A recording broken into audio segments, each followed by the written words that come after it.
नमस्कार, स्वागत आप सभी का। आपके साथ मैं हूं पुनीत। चलिए खबरों की करते हैं शुरुआत। और भानु प्रतापपुर के दंगल की है बात। तो भानु प्रतापपुर में आज नामांकन का आखिरी दिन रहा और आज नामांकन पूरा कर लिया गया बीजेपी और कांग्रेस दोनों के प्रत्याशियों की तरफ से। लेकिन ये नामांकन सामान्य नहीं रहा, बल्कि शक्ति प्रदर्शन देखने को मिला। बड़े नेताओं की मौजूदगी में दोनों दलों के प्रत्याशियों ने अपना नामांकन दाखिल कर दिया। ब्रह्मानंद नेताम के नामांकन में पूर्व सीएम डॉक्टर रमन सिंह शामिल हुए, तो सावित्री मंडावी का नामांकन भरवाने के लिए खुद सूबे के मुखिया भूपेश बघेल भानु प्रतापपुर आए थे। उनके साथ तमाम नेता मौजूद थे। एक तरह से नामांकन के बहाने दोनों दलों का शक्ति प्रदर्शन भी हुआ। उधर इस उपचुनाव में बीजेपी और कांग्रेस के अलावा एक और शक्ति भी उतरी है जो आरक्षण की मांग को उपचुनाव से साधना चाहती है। लिहाजा कांग्रेस अलर्ट मोड पर है। सीएम ने पार्टी नेताओं को ड्यूटी दी है कि आदिवासी आरक्षण पर जो गलतफहमियां फैलाई जा रही हैं उसे दूर किया जाए। उन्होंने पार्टी नेताओं का आदिवासी आरक्षण जैसे संवेदनशील मसले पर सोच समझकर बयान देने की नसीहत दी है। साथ ही ये भी निर्देश दिया है कि जिन नेताओं की ड्यूटी उपचुनाव में लगी है वो बोरिया बिस्तर लेकर पहुंच जाएं।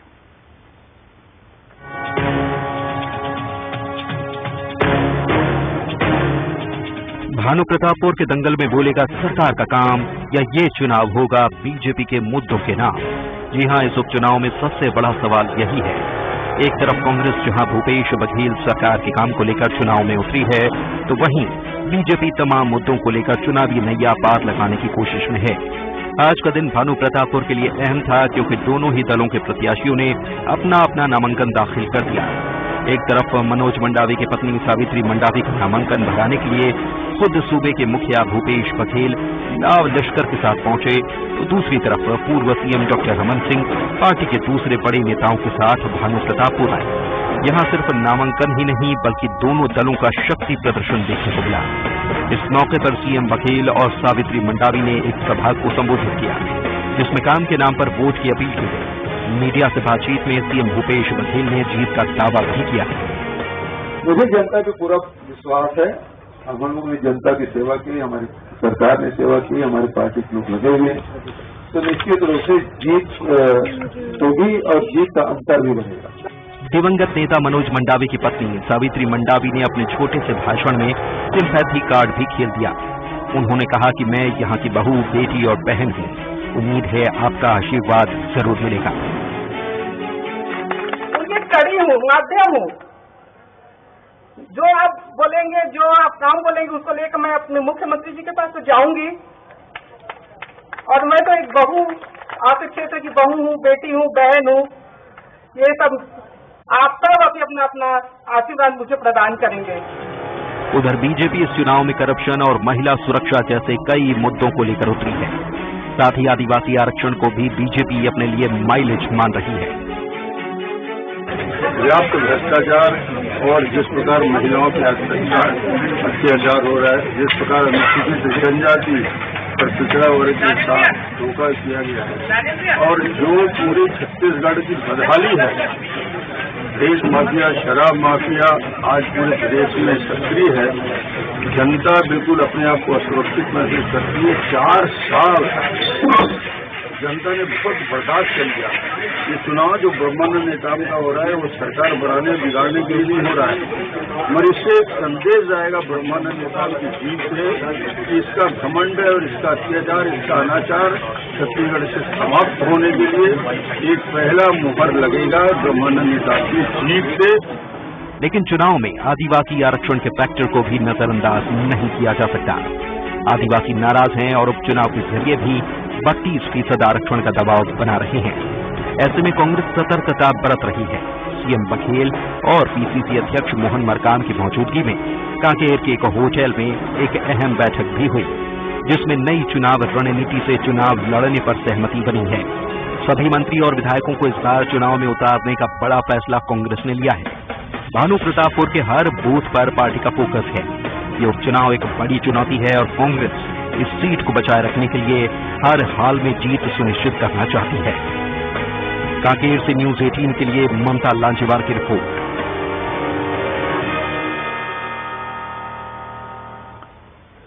तो कांग्रेस के लिए ये सीट बड़ी चुनौती के रूप में कांग्रेस देख रही है, लेकिन बीजेपी के सामने और बड़ी चुनौती है क्योंकि कांग्रेस ने अपने मंत्रियों और विधायकों को भी यहां पर तैनात कर दिया है। मुख्यमंत्री ने साफ तौर पर कह दिया है कि आरक्षण जैसे संवेदनशील मसले पर कुछ भी बोलने से पहले बहुत सोचना समझना है। अपने ही पार्टी के नेताओं को नसीहत दी है। ऐसे में बीजेपी कैसे मुकाबला करेगी? लक्ष्मी वर्मा बीजेपी प्रदेश उपाध्यक्ष हमारे साथ जुड़ी हुई हैं। कांग्रेस से भी हमारे साथ सहयोगी जुड़ेंगे कांग्रेस के, लेकिन उससे पहले लक्ष्मी जी के पास चलते हैं। लक्ष्मी जी, कैसे काम बोलेगा या आपके जो मुद्दे हैं वो चुनाव में हावी रहने वाले, कैसे निपटेंगे? क्योंकि एक कह लें कि जो सियासी बिसात है उस पर मुकाबला जो है वो बहुत कड़ा रहने वाला है, और आप लोगों की रणनीति क्या रहने वाली है? क्योंकि मैंने आपको बताया भी कि मंत्री और विधायक तक तैनात किए जा रहे हैं। देखिए, भारतीय जनता पार्टी है वो कैडर बेस्ड पार्टी है, और हमारे ग्राउंड लेवल पर एक एक बूथ में पार्टी के कार्यकर्ता है वो काम कर रहे हैं। तो दूसरी बात की कांग्रेस जो है वो आज 4 साल हो गई, और इन्होंने पवित्र गंगा जल को लेके कसम खाया, और 36 वादे जो इन्होंने जन घोषणा पत्र में जारी किए हैं, आज एक भी वादा इन्होंने पूरा नहीं किया है। और खासकर चूंकि भानुप्रतापपुर में चुनाव है और बस्तर में आदिवासी जो हमारे जनजाति के लोग हैं, वहां पे हमने ब्रह्मानंद नेताम जी को अपना प्रत्याशी बनाया है। निश्चित रूप से वो पूर्व में विधायक रहे हैं और बहुत ही ग्राउंड लेवल पर सरपंच से उन्होंने अपनी राजनीतिक शुरुआत की है। वो अनुसूचित जनजाति के नेता हैं, और कद्दावर नेता के साथ साथ उन्होंने जमीनी स्तर पर भी जनता के लिए लगातार काम किया है। तो हमारे लिए कोई चुनौती है ऐसी बात नहीं है। वहां पे उन्होंने सोचा है कि सावित्री मंडावी, जिनको की एक सिंपैथी वोट मिलेगा, लेकिन आज जो छत्तीसगढ़ के खासकर आदिवासी एरिया के जो हमारे भाई बहन हैं वो जान चुके हैं कि छत्तीसगढ़ की जो कांग्रेस की सरकार है, झूठी लबरी सरकार, जो महिलाओं के साथ में लगातार यहाँ अत्याचार अनाचार की घटनाएं घट रही है, और इसको अपराध को रोकने के लिए आज छत्तीसगढ़ में कांग्रेस की जो सरकार है वो अक्षम साबित हुई है। यहाँ पे देख रहे हैं आप, खासकर महिला बहनों के साथ में भी शराबबंदी को लेकर अभी लगातार भारतीय जनता पार्टी के द्वारा आंदोलन किया गया हमारे बीच में। यहाँ पे सारी जो बहनें हैं, उसके साथ साथ जो अनुसूचित जनजाति के आरक्षण की बात करूं मैं, 32% आरक्षण भारतीय जनता पार्टी की सरकार ने दिया था, और उस आरक्षण को इन्होंने बनाए रखने के लिए कोर्ट में जो तथ्यात्मक जो डाटा है वो तक पेश नहीं कर पाए, और ये झूठ पे झूठ बोलते जा रहे हैं जनता से। इन सब चीजों को जो जनता है देख रही, आज लगातार आदिवासी जो भाई बहन है वो आंदोलित है पूरे प्रदेश में। इनकी जो स्थिति है देख लीजिए आप, चारों तरफ वो अपने अधिकार की बात को लेकर आंदोलन कर रहे हैं। तो कहीं ना कहीं जो कांग्रेस की सरकार है वो अपने वादे से मुकर रही है, और वो जनता के बीच में जो काम को लेकर, जिन विश्वास को लेकर जनता ने उन्हें वोट दिया था, उसमें खरी नहीं उतर रही है। और निश्चित रूप से नितिन बंसाली साहब भी हमारे साथ जुड़े हुए हैं। ठीक है, आपने समय ज्यादा ले लिया। नितिन जी भी जुड़े हुए हैं, नितिन जी से भी बात कर लेते हैं। नितिन जी, आपने सुना होगा लक्ष्मी जी कह रही हैं झूठी लबरी सरकार है ये। झूठी लबरी सरकार 15 साल किसकी थी ये मुझे बताने की आवश्यकता नहीं है, और इस झूठी और लबरी सरकार को प्रदेश की जनता ने, प्रदेश के मतदाता ने, और खासकर बस्तर के सभी सीटों में आदिवासियों ने जो इनको सत्ता से बेदखल कर दिया, ये इनको बता दिया है कि कौन झूठा और कौन लबरा है। देखिए, भानुप्रतापपुर उपचुनाव है, और कांग्रेस जो है इसके पहले भी 4 सालों में 4 उपचुनावों में गई है। हर बार ये बड़ी बड़ी बात करते हैं इनके पूर्व मुख्यमंत्री डॉक्टर रमन सिंह और इनके बड़े बड़े नेता। मुझे अच्छे से याद है, अभी हाल ही में 6-8 महीने पहले वो खैरागढ़ में विधानसभा का उपचुनाव हुआ था, तब भी इन्होंने कहा हम तो सेमीफाइनल खेल रहे हैं और सेमीफाइनल जीतेंगे, और फाइनल खेलेंगे, तो वो सेमीफाइनल को हार गए। अब इसको भी ये सेमीफाइनल ही कह रहे हैं, तो इनकी हार निश्चित है। स्वर्गीय श्री मनोज मंडावी जी के आकस्मिक निधन के बाद यहाँ पर इस विधानसभा में चुनाव हो रहे हैं। स्वर्गीय मनोज मंडावी जी ने वहाँ पर जो काम किया है, उनके जो अधूरे काम है राज्य सरकार के काम के दम पर, और हमने जो लोक कल्याणकारी कार्य किए 4 वर्षों में, उनके दम पर हम विधानसभा चुनाव में आदिवासियों के लेकिन बीजेपी कह रही है कि सिंपैथी वोट आपको मिलने वाला है। क्या वाकई में सिंपैथी वोट कोई चीज होती है, या जरूरत है क्या कांग्रेस को सिंपैथी वोट? बिल्कुल आवश्यकता नहीं है सिंपैथी। महिला है लक्ष्मी जी, तो ये जानती है सहानुभूति शब्द आजकल महिलाओं के लिए कैसे उपयोगी नहीं होता है। अगर सहानुभूति है ही नहीं, महिला तो सशक्त है भाई, आज की नारी तो किसी से कम नहीं है, कोई सहानुभूति वोट की बात ही नहीं है यहाँ पर। मैंने तो कहा हम हमारे काम को लेकर जनता के बीच हैं और जनता का आशीर्वाद जिस प्रकार पिछले 4 तो फिर सावित्री मंडावी को टिकट देने का फैसला पार्टी ने क्यों कर लिया? क्योंकि वो तो इससे पहले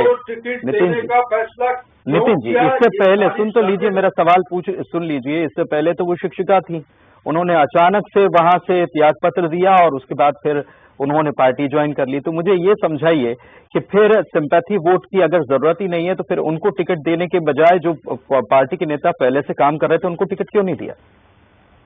ये तकलीफ मुझे लगता है भारतीय जनता पार्टी को है कि सावित्री मंडावी चुनाव क्यों लड़ रही है। मैं पूछना चाहता हूं, क्या वो अयोग्य है? वो बिल्कुल एक योग्य प्रत्याशी है और स्वर्गीय मनोज मंडावी जी के सपनों को पूरा करने का पहला जो वो है काम हमारी कांग्रेस पार्टी का सरकार में, क्योंकि हम लोग हैं तो हम लोग बिल्कुल उनके सपनों को, उनके अधूरे कामों को पूरा करेंगे। सावित्री मंडावी एक योग्य प्रत्याशी है और मैं जैसा कि बता दूं, कांग्रेस में चयन प्रक्रिया जो है, टिकट चयन प्रक्रिया के तहत कुछ 9 या 10 लोगों ने इसमें आवेदन दिया था, फिर शॉर्टलिस्ट हुआ, फिर 5 हुए, फाइनल 2 नामों में से एक नाम तय हुआ। सभी मिलकर लड़ रहे हैं और जन लोक कल्याणकारी कार्य जो इन 4 वर्षों में किए उसके दम पर चुनाव लड़ेंगे। और पिछली लीड जो थी मनोज मंडावी जी की जीत की, लगभग 27,000 वोट से मनोज मंडावी जी चुनाव जीते थे। मैं दावा करता हूँ ये लीड जो है 2 गुनी होगी इस बार इस चुनाव में, देखिएगा जीत की। तो आप फिर से कह रहे हैं कि 27 की जगह 2 गुनी यानी 54,000 से ज्यादा की लीड आप मानकर चल रहे हैं। लक्ष्मी जी सिंपैथी वोट नाम की कोई चीज नहीं होती है। बहरहाल आप ये कह रही थी आदिवासी जो उद्वेलित हैं, लेकिन आदिवासी अगर उद्वेलित हैं भी तो वो तो अलग से फॉर्म भर रहे हैं, अलग से चुनाव लड़ने की तैयारी कर रहे हैं। वो आपके साथ कहाँ खड़े हैं? आपके साथ नहीं खड़े हैं तो क्यों नहीं खड़े हैं? देखिए, आम जनता जो है वो देख रही है। निश्चित रूप से हम आज विपक्ष की भूमिका में हैं और 4 साल में जो कांग्रेस का आतंक रहा है हर क्षेत्र में आप देख रहे हैं, चाहे शासकीय कर्मचारी हो, चाहे यहाँ पे व्यवसाय की बात करें, जिस ढंग से माफिया की बात करें, कोल माफिया, आपके रेत माफिया, आज जो शासन प्रशासन की भूमिका आप देख लीजिए, चारों तरफ अवैध वसूली, चाहे शराब के माध्यम से ले लें, अवैध ट्रांसफर ले लें। देखिए नितिन जी, आप मेरी बात सुनिए। आपके 4 वर्षों के शासनकाल में हमारी सरकार के खिलाफ कोई भी जितने भी आप लोग बिना तथ्यों के जो बात कर रहे हैं उससे तथ्य रखे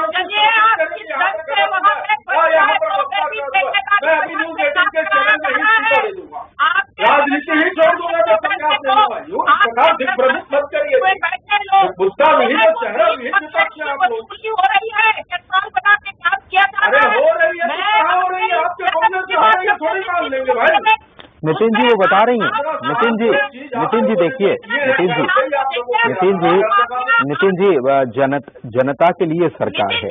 सुन चलिए 1 मिनट लक्ष्मी जी, जनता के लिए सरकार है। आज हम इस डिबेट में चर्चा तो मुद्दों पर कर ही रहे हैं, लेकिन साथ ही साथ अगर वो बता रही हैं कुछ, आप दावे मत कीजिए कि राजनीति छोड़ दूंगा, वो कुछ बता रही हैं, आप उसको सुनिए और अगर है मुद्दा तो उसको सॉल्व किया जाना चाहिए। देखिए सॉल्व किया जाना चाहिए। जनता पार्टी के ऑफिस से इनको पन्ना लिख के दे देते हैं या पढ़ देते हैं।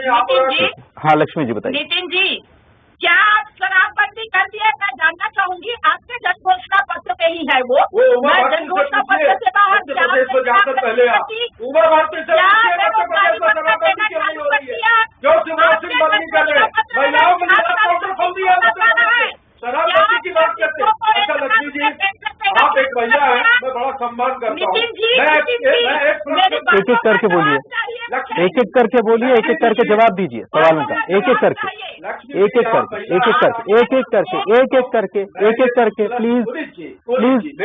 करके, नहीं प्लीज एक एक करके। अच्छा सुनिए मेरी बात सुनिए, नितिन जी और लक्ष्मी जी मेरी बात सुनिए। आप लोग आपस में तय कर लीजिए कि कौन किसकी बात का जवाब देगा, तो किए मत लिखिए। लक्ष्मी जी, आप शराबबंदी की पक्षधर हैं?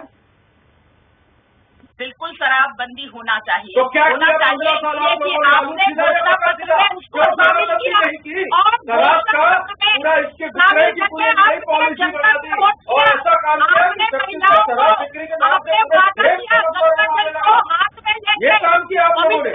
आपके पूर्व मुख्यमंत्री डॉक्टर रमन सिंह ने कहा था कि भले मैं चुनाव हार जाऊं तो शराबबंदी करूंगा, क्यों नहीं की? शराबबंदी की पक्ष ले रहे हैं, तो फिर आप लोगों ने क्यों नहीं किया 15 साल? भूमिका में है तो क्या आप कहना चाहते हैं कि आप जो जनता से झूठा वादा किए, जो जन घोषणा हमने कोई झूठा वादा नहीं किया है। शराबबंदी हमने कहा था, इस विषय पर अध्ययन हो रहा है।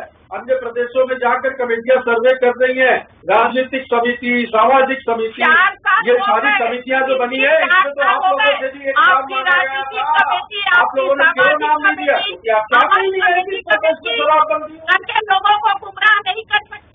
आपकी गलती नहीं है लक्ष्मी जी, आप जाइए आपके नेताओं को बोलिए। आपके छलावे पे, आपके भुलावे पे नहीं आने वाली है। अच्छा ठीक है, आप शराबबंदी की बात कर रही हैं। नहीं लक्ष्मी जी बहुत सारे मुद्दे हैं। ये 5वां भी देखिए मुद्दे बहुत सारे हैं, मुद्दे आपके पास बहुत सारे हैं। लक्ष्मी जी मुझे बस इतना बताइए कि भानु प्रतापपुर आदिवासी बाहुल्य क्षेत्र है, ठीक है, और इस क्षेत्र में क्या आप शराबबंदी के मुद्दे को उठाने वाले हैं? ये मुझे बता दीजिए। देखिए, आम जन से जुड़े सारे मुद्दे हैं। सबसे बड़ा मुद्दा वहाँ पे आदिवासी आरक्षण का मुद्दा है, जिसको कांग्रेस की सरकार ने कहीं न कहीं, देखिए हमने आदिवासी आरक्षण भारतीय जनता पार्टी ने लाया और उस पे जितने भी सारी भर्तियां थी, चाहे स्वास्थ्य, शिक्षा, सारे लोगों को उसका लाभ मिला। लेकिन जैसे ही कांग्रेस की सरकार आई, कहीं न कहीं वो कोर्ट के माध्यम से और आज 4 साल हो गए। नितिन जी कोई अभी की बात नहीं है, 4 लक्ष्मी जी, आप लोगों ने राम कंवर जी की रिपोर्ट क्यों प्रस्तुत की? ये तो जवाब दीजिए। हम आरक्षण पे बात कर रहे हैं। कम से कम 10 बार डिबेट इस पर हो गया, कम से कम 10 दफा इस पर डिबेट हो गया लक्ष्मी जी और नितिन जी, लेकिन ननकी राम कंवर कमेटी की रिपोर्ट क्यों पेश नहीं की गई, इसका जवाब आज तक नहीं मिला दर्शकों को। खैर ठीक है लक्ष्मी जी, आप जो कह रही हैं कि एक बड़ा मुद्दा आदिवासियों का है, आप कह रही हैं कि आपने 32% किया था, बिल्कुल आपने किया था। इनकी सरकार में हो गया कम घटकर, वो कोर्ट के ऑर्डर से हुआ। क्यों कम हुआ आप अपनी वजह बता रही हैं, लेकिन मुझे ये बताइए, आपने इतना सब किया लेकिन फिर भी सर्व आदिवासी समाज आपको सपोर्ट न देते हुए अगर दंगल में खुद ताल ठोक रहा है, यानी कि आप पर वो भरोसा नहीं कर रहा है। सीधा हिसाब है। देखिए, चुनाव लड़ने के लिए हर कोई स्वतंत्र है और वो आम जनता है, वोट डालेगी तब रिजल्ट आएगा। निश्चित रूप से भारतीय जनता पार्टी पूरी सशक्ति के साथ और कांग्रेस के जो आज कार्य है उसको लेके जनता के बीच में जाएगी और इनका जो चेहरा है, वो जनता के सामने आ जाएगा। ठग रहे हैं नहीं, लेकिन मुझे इस बात का जवाब नहीं मिल रहा है। मैं फिर से सवाल कर रहा हूँ कि आदिवासी आपके साथ आप मान रहे हैं कि हैं कि नहीं है? अगर हैं तो फिर ये सर्व आदिवासी समाज की तरफ से अगर प्रत्याशी उतारे गए तो फिर ये तो वोट तो अलग जाएगा ना। पहले भी कहा कि अभी आपको कि ये लोकतंत्र व्यवस्था में हर किसी को चुनाव लड़ने की क्या बोलते पूर्णता स्वतंत्रता है, तो निश्चित रूप से अगर 1 पार्टी 2 पार्टी 4 पार्टी बहुत से पार्टी होते हैं और पार्टी वहाँ पे समाज भी, अगर समाज की ओर से अगर कोई व्यक्ति खड़ा, इसका मतलब ऐसा नहीं कि आदिवासी समाज का वोट उस व्यक्ति को चला जाएगा। भाई वोट तो आम जनता को देना है। समाज के लोग निश्चित रूप से कोई किसी का सपोर्ट कर रहा है, कोई किसी पार्टी के सपोर्ट कर रहा है, वो किसी का सपोर्ट नहीं कर रहे हैं, यही तो बात है। वो किसी को सपोर्ट नहीं कर रहे हैं, यही बात है। और देखिए नहीं समझिए इस बात को लक्ष्मी जी, वो किसी का सपोर्ट नहीं कर रहे हैं और वो कह रहे हैं इस बात को कह रहे हैं कि हमें इस पर भी और उस पर भी, किसी पर भी भरोसा नहीं है। समाज का प्रतिनिधित्व कुछ लोग जो कर रहे हैं वो उसके साथ पूरी जनता है, ये कैसे बोल सकते हैं?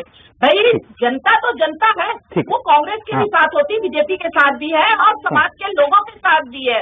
और जनमत जो है वो उनका स्वतंत्रता का अधिकार है, वो अगर खड़े हैं तो क्या पूरा जो प्रतिशत है वो उनको मिल जाएगा? ऐसा नहीं है।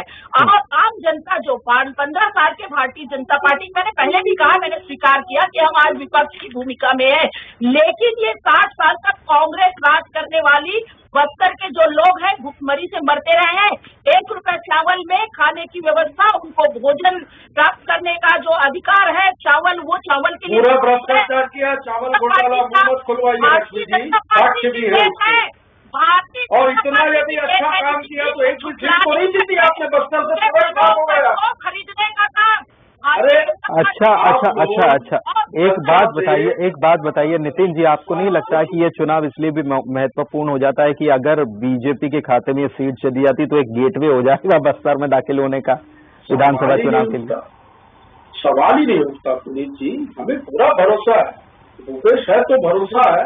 बिल्कुल देखिएगा, वहाँ के आदिवासी, वहाँ की जनता बिल्कुल आशीर्वाद देगी हमें, और निश्चित तौर पर देगी और जीतेंगे। मैंने तो आपको मार्जिन तक बता दिया कि लीड भी इस बार जो है वो लगभग डबल होगी। अब इसके ज्यादा मैं क्या कह सकता हूँ? बाकी तथ्यहीन और मुद्दाहीन बातें करके ये टाइम पास करे, कोई फर्क नहीं पड़ता। इनके कामों को 15 साल उस क्षेत्र के आदिवासियों ने, इस प्रदेश की जनता ने बखूबी देखा है। मैं तो आपको बता दूं 70 है, 71 होने जा रहे हैं अभी विधानसभा में। ठीक है। लक्ष्मी जी देखिए, नितिन जी की जो भाषा है और साथ ही साथ उनकी बॉडी लैंग्वेज है वो बहुत हल्के में ले रहे हैं विपक्ष को। कह रहे हैं कि विपक्ष के पास मुद्दा ही नहीं है। आज देश में भी ऐसे ही स्थिति थी इनकी। ये पूरे जो अन्य पार्टी है उसको बहुत हल्के में लेते हैं, और भारतीय जनता पार्टी जो 2 सांसदों से जुड़ी होकर आज देश में सबसे बड़ी पार्टी के रूप में उभरी है। जनता ने, और हम बिल्कुल जीतेंगे, कहीं तो हार तो मानो, सेमीफाइनल हार गए हो।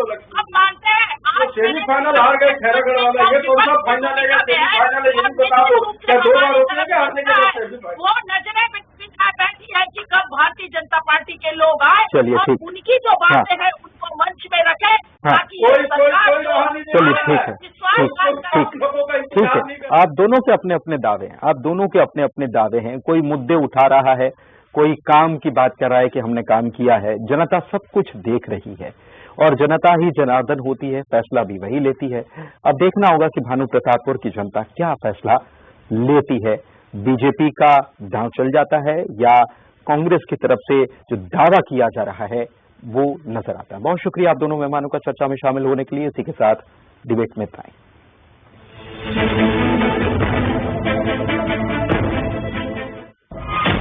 मध्य प्रदेश और छत्तीसगढ़ में न्यूज 18 का बजा डंका। प्रदेश की जनता ने दिखाया न्यूज 18 मध्य प्रदेश छत्तीसगढ़ पर भरोसा। न्यूज 18 मध्य प्रदेश छत्तीसगढ़ बना प्रदेश का नंबर 1 चैनल। आपके प्यार और भरोसे के लिए शुक्रिया। प्रदेश का नंबर 1 न्यूज चैनल। 30 दुर्लभ जड़ी बूटियों से निर्मित केशकांति एडवांस हेयर ऑयल बालों को झड़ने से बचाए, नए बाल उगाए व असमय सफेद होने से मुक्ति दिलाए। खिले खिले है खेत हमारे भोपाराए है बुलंद उद्योग हमारे भोपाराए। क्या आप दुबले पतले कमजोर हैं, आपकी सेहत नहीं बनती, भूख कम लगती है, वजन नहीं बढ़ता? दरअसल मेन बात खाना नहीं है, मेन बात है खाया पिया लगना। और अगर खाया पिया लगेगा ही नहीं तो आपकी सेहत बनेगी कैसे? इसलिए हमारी संस्था सन्यासी आयुर्वेदा ने एक ऐसी दवा का निर्माण किया है जो कि आपके लिवर सिस्टम को, आपके पाचन तंत्र को दुरुस्त करने का काम करती है, ताकि आप जो भी खाएं उसका पूरे का पूरा निचोड़ आपके शरीर को लगे, आपकी भूख बढ़े, खाया पिया सही से लगे, नया खून बने, हड्डियों में जान आए, चेहरे पर नूर, लालिमा, रौनक आए और आप मोटे, तगड़े, खूबसूरत पर्सनैलिटी के मालिक बन जाएं। 100% आयुर्वेदिक दवा होती है, इसका शरीर पर कोई भी साइड इफेक्ट, कोई भी नुकसान या दुष्प्रभाव नहीं होता। लड़के लड़कियां दोनों इसका इस्तेमाल कर सकते हैं और पहले 15 दिन के अंदर ही आपको इसका असर महसूस हो जाएगा। सिर्फ 699 रुपए की पूरे 1 महीने की दवा होती है और आप इसे घर बैठे 011-45454545 पर फोन करके दवा मंगवा सकते हैं। स्ट्रेंथ से मैं कर पाता हूँ सॉलिड एक्शन और फ्लेक्सिबिलिटी से सुपर डांस। ऐसा ही एक और मल्टी टैलेंटेड हीरो है, जीके TMT बॉस। सपनों को जी के देखो। सब कुछ आजमाया और तब मैंने माना कि सिर्फ सच्ची सहेली ही है महिलाओं के उन मुश्किल दिनों की हर समस्या, जैसे कठिन दर्द, अनियमितता, खून की कमी, थकान व कमजोरी जैसी सभी प्रॉब्लम्स के लिए नंबर 1 औषधि एवं टॉनिक। फुटबॉल वर्ल्ड कप 20 नवंबर से जियो सिनेमा पे डाउनलोड करो। क्या आप जानते हैं क्या रहा आज खास? क्या खबरें रही आपके शहर की, आपके प्रदेश की? छत्तीसगढ़ की हर खबर से अपडेट रहने के लिए देखिए छत्तीसगढ़ राउंड अप सोमवार